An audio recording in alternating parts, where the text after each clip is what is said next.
Hello, everybody, and thank you for tuning into the Liberty Report. With us today is Daniel McAdams, our co-host. Daniel, good to see you this morning. Good morning, Dr. Paul. How are you this morning? Doing well, right. Trying to catch up and seeing what Tucker's doing this morning. Yeah. He might be playing golf or something like that. But he doesn't look like the one that's going to be sitting around. He hasn't been, but there's a lot of talk about him. He hasn't gone away. He's not out of the media. He's in the media more than ever. And a lot of people today, after that sudden announcement yesterday that caught us on about 2 minutes before the opening of our program. But today everybody's talking about what does it mean? Why did he get fired? Was he really fired? What's he going to do? And some people, maybe he's going to run for president. And under the circumstances, if he ran for president today, he'd probably do pretty well. At least it would get out a lot of conservatives and independents, independent-minded people. But he also got a type of endorsement from Robert Kennedy. Robert Kennedy liked this just because he wants independent thinking. He doesn't want people to be rolling over. And who knows, that might have been the number one reason why Tucker got put out. He was too independent.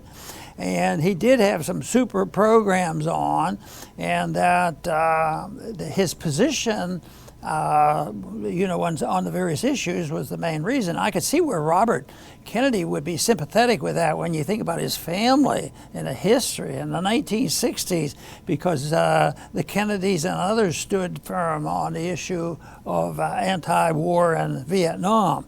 And of course, Tucker's position is not exactly with us on it, but he was willing to speak out, and be independent-minded and doing his best. That's one thing. People think that if you don't go along with it, then you have to take another stand and you're absolutely closed-minded on everything.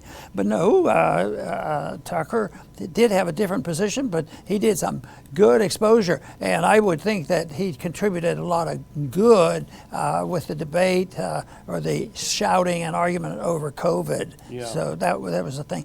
But anyway, I think the discussion about Tucker is going to go on for a while. It's not going to have an announcement tomorrow. It's over now, folks. We're not going to be talking about it. One little thing that I had, and I don't put much credence to this little item that I have, is I'm always looking for distraction. Foreign policies, there's always a distraction. Why are they doing this in order to do this when you're not looking at it? But the biggest thing in this last week or two is the breaking news and the exposure of Hunter Biden. Yeah. And I thought, wow, I never expected that to happen. But all of a sudden, at least Tucker was able to erase all that negative stuff coming out. But the reason that theory probably won't hold much water is because I think it's been broken, the story. I think too many people now are leaning toward changing their mind and say, hey, we might have, some of the media have done that too. So that's a sign that means that truth may be breaking out on that issue. And the fascinating thing, caught everyone by surprise. I remember yesterday, we're just ready to start the show, and you ran into the studio saying, did you hear about Tucker? That's probably America, the entire country at the time, taken by surprise. I think when he finished the show on Friday, he finished it by saying, that's all, folks, I'll see you on Monday. And apparently on Monday morning, they were starting to do the show. Nobody knew what was happening. And so, of course, that has spawned a lot of theories, and we like theories. Why did he have to go? Was it, which may be something that we believe, was it because he was so open to having so many Democrats? Our friend Glenn Greenwald was on all the time. Jimmy Dore was on. RFK was on. He wasn't, where you plug your brain into your R or D channel and that's all you get. He was open to a lot of different ideas. That may have been it, and that's why, in fact, I don't remember who it was, but someone tweeted yesterday that more registered Democrats watched Tucker's show than watched the entire CNN network. And because everyone says, well, Tucker was so divisive, and this is what the person, I don't forget who it was on Twitter. Everyone says, oh, Tucker was so divisive. He pulled in more Democrat viewers than all of CNN. So it couldn't have been that. We both looked at an article written by Michael Snyder for the End of the American Dream blog, and we caught it on Zero Hedge. But he's got 5 theories of why he might have been fired. The first one, the Dominion lawsuit, I don't know a ton about that, but apparently a big payout. That could have been it. The other one is Big Pharma. And actually, let's put on that first clip, because this is the article we're talking about from Michael Snyder. 5 theories that are swirling the internet about why Fox News fired Tucker Carlson. We can actually skip ahead to the next one. The New York Times has its theory. But here's what RFK said, Dr. Paul, since you opened with talking about him. And this is a very interesting theory, and this is Snyder's number 2 theory, is Big Pharma. RFK tweeted out yesterday, Fox fires Tucker Carlson 5 days after he crosses the red line by acknowledging that the TV networks pushed a deadly and ineffective vaccine to please their pharma advertisers. Carlson's breathtakingly courageous April 19th monologue broke TV's 2 biggest rules. Tucker told the truth about how greedy pharma advertisers controlled TV news content, and he lambasted obsequious newscasters for promoting jabs they knew to be lethal and worthless. For many years, Tucker's had the nation's biggest audience, averaging 3.5 million, 10 times the size of CNN. Fox just demonstrated the terrifying power of Big Pharma. What do you make of RFK's theory? But the amazing thing is Fox was making a lot of money off this, so there's other motivations too. But I think what Tucker was into, in the general sense, it was the attack on corporatism. The corporatism that existed in Pharma was part of it, and I think that's why Robert Kennedy would have been so supportive, of of Tucker, what he was doing. But on January, the same principle on January 6th, that was another item that was brought up in this article. January 6th, this is a big deal because I think that's so high on the agenda for the Democrats. Yeah. I listened to some of the Democrats that lean toward trying to be fair-minded, but they are absolutely determined that you can't drop the word insurrection. Everything depends on that. They have put so much energy into this. And even if you just ask a question, so they really detested, the exposure that Tucker was giving to what was really going on. When he released some of those films and all, and they had to live with that lie because that's the only thing they had to lead into why the Republicans are so radical and evil and ready to take over. But like the election, on the details of the elections and what was going on with the briefcase and all and the lying they did, no, that doesn't even deserve any attention. But it looks like the people may be waking up on that. Yeah, I think that could be a good point because Tucker was very good on the insurrection of January 6th. Yeah. He got the videos, he showed the videos, he demonstrated very, very clearly that it was not what the Democrats were saying, but that's their narrative. That's all they have. Are they going to run on jobs? Are they going to run on right. more freedom? Are they going to run on no wars? No. The only thing they have, and actually when we talk about the election later, I'll show you, you probably have seen it, but Biden's announcement. It's all about the evil Republicans. So that's all they have. So absent that narrative, and Tucker did more than anyone in America, I think, to blow that narrative apart. The problem is now there was a real insurrection. You wrote about it this week too, but it was Blinken and Sullivan colluding with the CIA to make sure that Biden gets back in office. That was a real insurrection, but it was a white collar insurrection. It wasn't these truck drivers and people with buffalo heads on. It was very neat and orderly. But that may have been it. That may have been his undoing. Well, why don't we go to the rest of those 5 there? The Dominion, you mentioned Dominion has been, and I think that's fuzzy. I agree. I don't think that was the main reason, but it does introduce the notion of how the company is run, and they consider this so different because it isn't just money, or they wouldn't fire Tucker, and it's unique. And then the sons are in there, and what is it, Lackland? Who now it looks like he's the boss, but I doubt if he does much without his dad knowing what was going on. And that is. Interesting because that company was being run differently, and maybe the bottom line wasn't the whole thing, but if it could easily be when you lose a case, it's what's three quarters of $1 billion. It's not chicken feed. Yeah, So it was run differently, but I don't know how relevant that is now. They did it. It's their company, and they want to understand it. But I don't think that gives us all the answer. I would.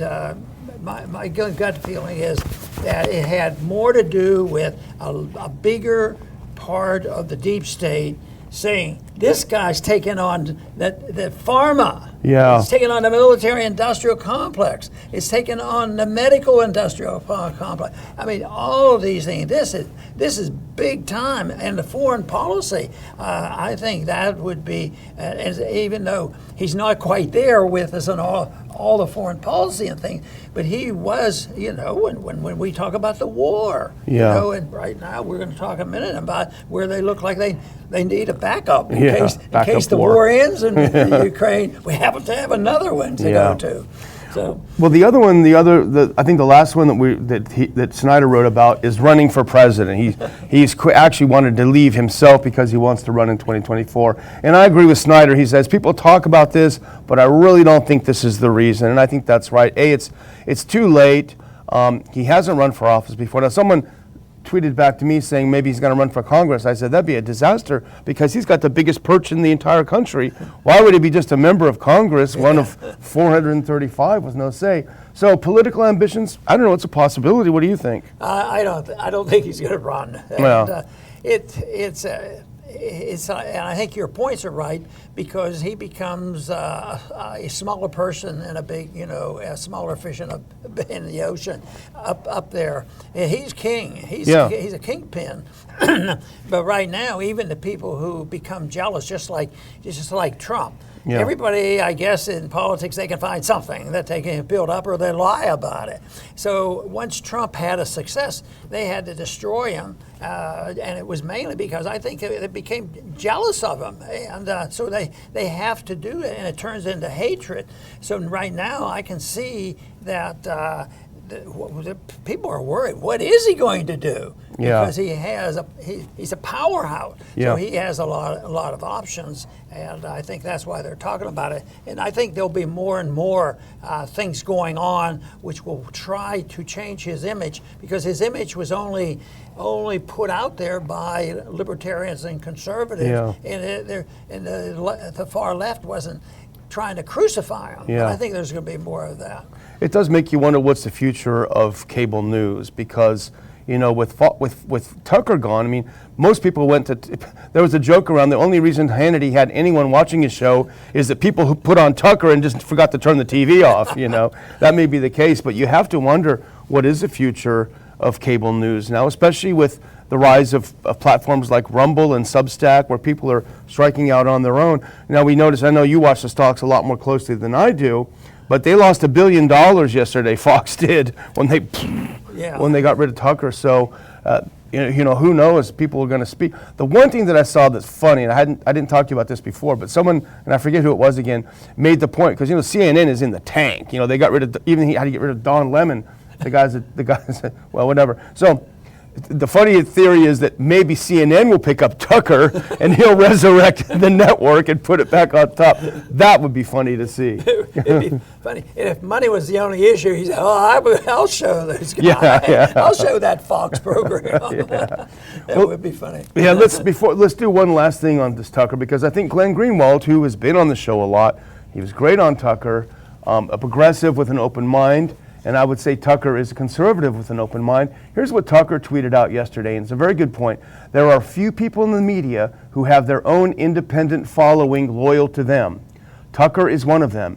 If he goes to an independent platform, his audience will be even bigger and his voice more influential. Fox needed Tucker way more than Tucker needed Fox. Yeah. Interesting. That's right. So this is one thing. We have a lot of complaints on how social media works and how biased the mainstream media is. But, there's a certain amount of liberty that you need where you can speak out. That's why I always say you have to have the First Amendment so you can compete. But it's also the reason why they're attacking people and arresting people and punishing people, and people have become more cautious. But I think as long as you have that tool of being able to speak out, you can. You get. And we get frustrated at times. Our audience is small and they don't care. And there's too much apathy. But that's the activity in a libertarian approach. You have to be willing to persuade people. You can't resort. Now Jefferson probably would lean toward using force a little bit sooner than I did. He says when it gets corrupt, that's the only thing you can do is get rid of them. Yeah. But I think, of course, Jefferson contributed a lot in the philosophic approach to it too. But it was amazing how the founders were, sort of pessimistic. This is a good thing we're doing, but will it last? And fortunately, they don't have to sit around and watch what we did to it. And that doesn't include you and me. Yeah. Well, before we move on, I do want to mention our show sponsor. They help us be able to put this show on, so we appreciate them, and that's American Financing. It's a great company. They've been endorsed by Glenn Beck, Sean Hannity, Rush Limbaugh. They've been around for 20 years. It's a family-owned company.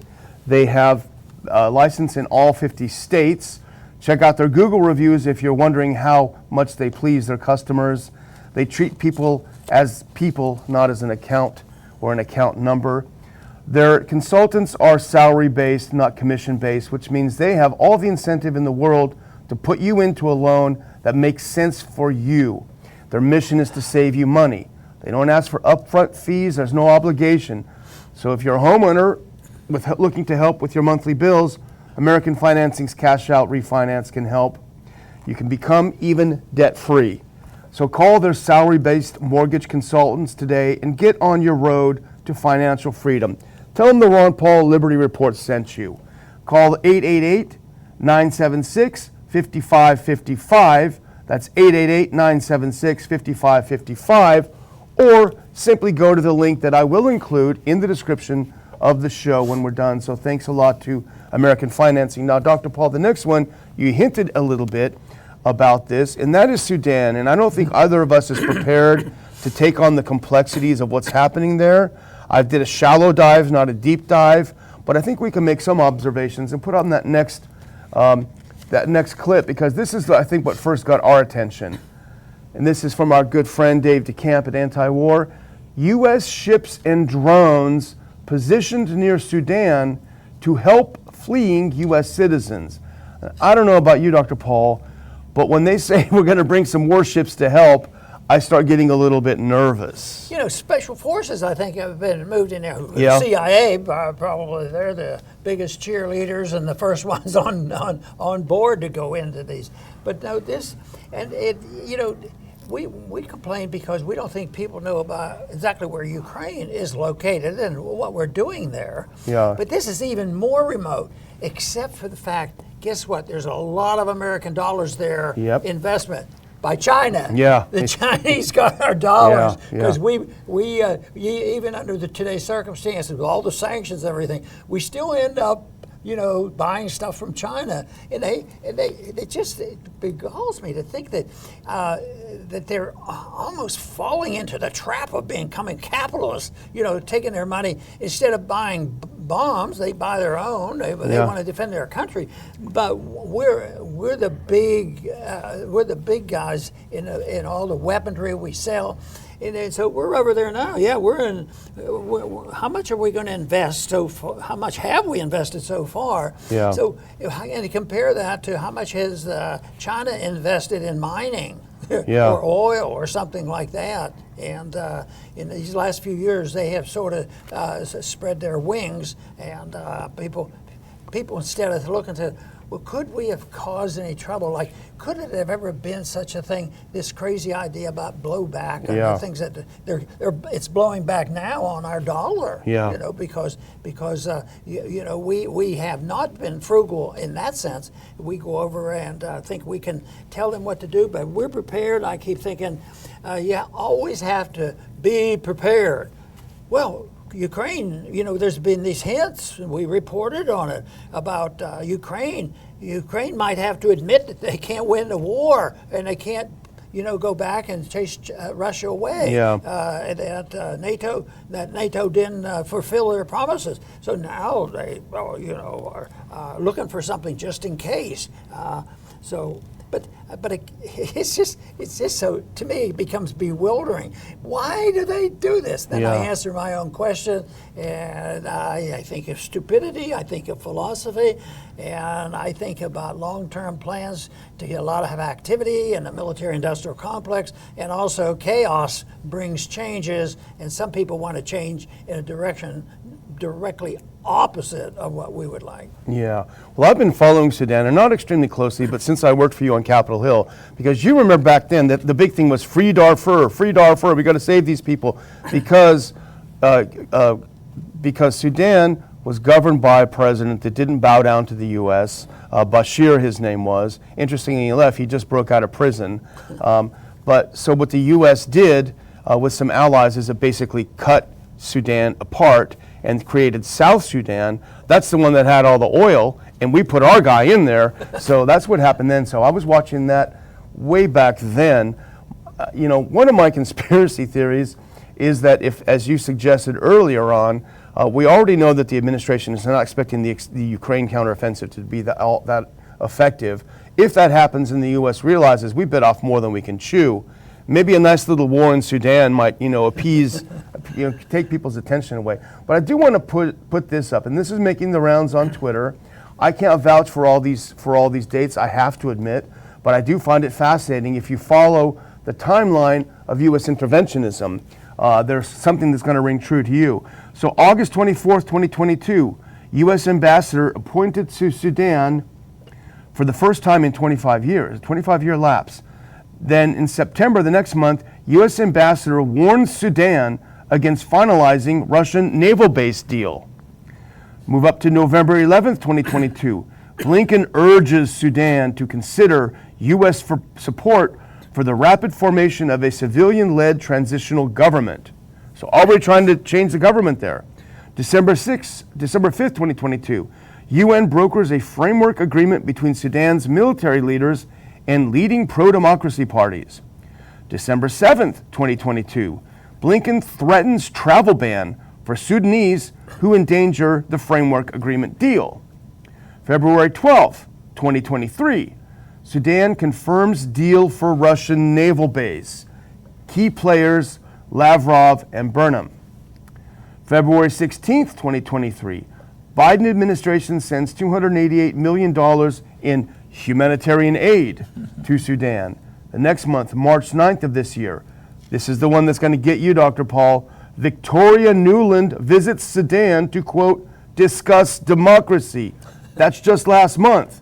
Then March 9th, a conflict escalates between Sudanese armed forces under General Burnham and paramilitary group RSF under Dagalo. That's April 8th. April 22nd, a couple of days ago, U.S. evacuates Sudan. Everywhere Victoria Nuland goes, chaos follows. So I just wonder what's going on here.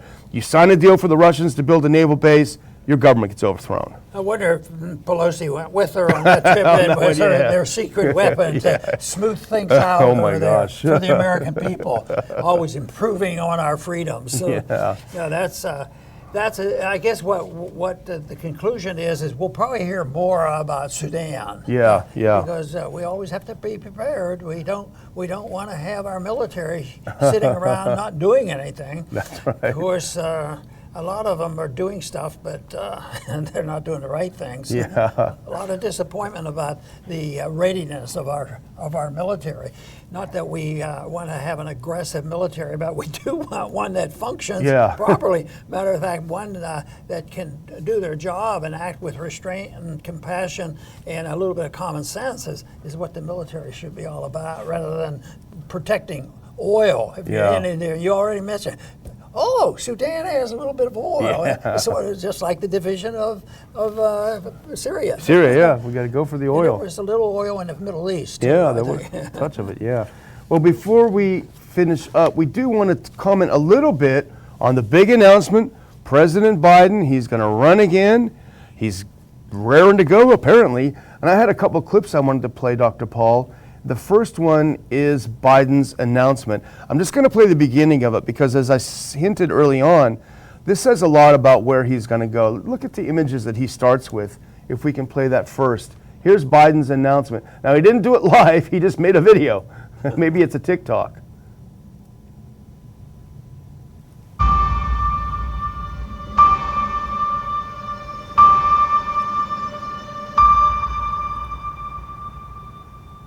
Freedom, personal freedom, is fundamental to who we are as Americans. There's nothing more important, nothing more sacred. That's been the work of my first term, to fight for our democracy. This shouldn't be Fight for our a democracy. revolution. So I just thought those images, Protect early our images were rights, to make sure striking. that January 6th, tear gas. This, it's an interesting. When he says these nice words, it just really turns me off. It makes me want to ever say those same words again. Yeah. But you know what I learned, and I hope that this is very positive, is that an audience, because somebody told me once. Joe Biden is said to. Amazed Nobody's at that because ever in the with debates, every equipment. once in a while, the issue of the Constitution came up, and afterwards, some young people came up to me, and they were very supportive. And I said, "Why are you supportive?" Because we like what you're saying about the Constitution. I said, "Yeah, but so and so was next to me. He followed up. He said the same thing." and the kids said, "Yeah, but we didn't believe them." Yeah, exactly. So maybe that's what happened. Yeah. So there is, I think that is a common trait. I think people see through it, and almost always you don't even have to have much explanation. You don't have to listen too long. Oh, I'm a politician from Washington, Yeah, I'm here to and all help. of a sudden you're on the defensive on what you do. But but it's good because if you get a Thomas Massey, talking, all of a sudden, he's leveling with it. You don't have to worry one bit. Doesn't mean he has perfect answers. It means that he is not going to deliberately lie to you. Yeah, not talk about talking points. Yeah. Well, I also wanted to put on Trump's reaction to it because it does make me think. I liked when Trump ran against Hillary because I think it was just funny. I didn't, we were very critical of Trump, but that was I think this might be a precursor to a funny campaign. Here, let's put on Trump. I forget how many seconds I wanted to play this, but let's listen to Trump's reaction to the imminent announcement from Biden of a re-election. Joe Biden is said to be on the verge of declaring tomorrow, maybe. Do you think that's really going to happen? And if it does, in your gut, do you think he's actually going to be the nominee of the Democrat Party? It seems hard to believe, and I'm not speaking from any standpoint other than I watch him like everybody else watches him. And it certainly seems hard to believe. It seemed hard to believe 4 years ago, but he was in the basement, and now they're actually doing a tape of the announcement. He's not going to make the announcement. Normally you get up and you say, "Hey, I'm running," and wish me luck, everybody. But he's doing a tape. This way he can do it 4 or 5 times so he gets it right. But, I don't think a thing like that's ever been done, to put it on tape. But it would seem to me... that way he gets to do it 4 or 5 times to get it right. He did that so differently. He was much more sincere. He wasn't bombastic, but he was stating something very factual, and no, I thought he needs more of the tone that he used there because he says the same thing. But if you get to people get tired of it, especially the ones that are on the margin. I mean, the hardcore, they like it and like to hear it. But the people who are on the margin want to look at him. I think he sounds like a reasonable person. So, and a little funny too. You have to have some humor in the whole thing. So, well, anyway, I'm just going to close again. I'm going to do it as often as necessary to remind you to get your tickets to the Ron Paul Institute's June 3rd conference in Houston. Houston is nice in June. You can make a weekend of it. Go to ronpaulinstitute.org and you'll see on the upper right-hand corner, I had a fellow call me yesterday from, I think, Las Vegas. Really nice guy. We talked a little bit, and he wants to go. So I will also put the link in the description of today's show. Check it out. See if it's something you're interested in. We always have a great time. We love getting together. We got to be among like-minded people. I think, it recharges our batteries. So over to you, Dr. Paul. Very good. And I want to thank all our viewers today, as I do on every visit we have with our program, for visiting with us, and I invite you to come back again. And we certainly want to have you come, if you can, to our meeting on the 3rd. because I believe a lot of people still think that they come and they get energized and they hear good speeches and borderline speeches, and they come and they tell me how much they enjoyed it, but they don't realize, especially for myself, and I speak for myself, how much benefit we get. Because if I'm doing something I want, and this issue of liberty happens to be a favorite subject of mine, and sound money, and the Constitution. So if they come to hear it and they feel better, I think it's just great. But the crowds make me feel better because they come, and especially because there'll be some new people, or there'll be somebody that came thousands of miles because they haven't heard about our little program. But the young people will come, and the young people that might have been young when the campaign was going on, and they're not so young now, and they started their own program. So First Amendment rights are so key. The right to speak out, the right to present our cause. I believe we can win this because I think the majority are with us now. We just don't have the authoritarianism that keeps the big government going, and the welfare system going, and the money going on, and the deep state controlling banking and the wars and the pharmaceutical industries. They're a minority. And we have interest in the majority viewpoint that liberty is much superior to the authoritarian system that we suffer from. I want to thank everybody for tuning in today to the Liberty Report. Please come back soon.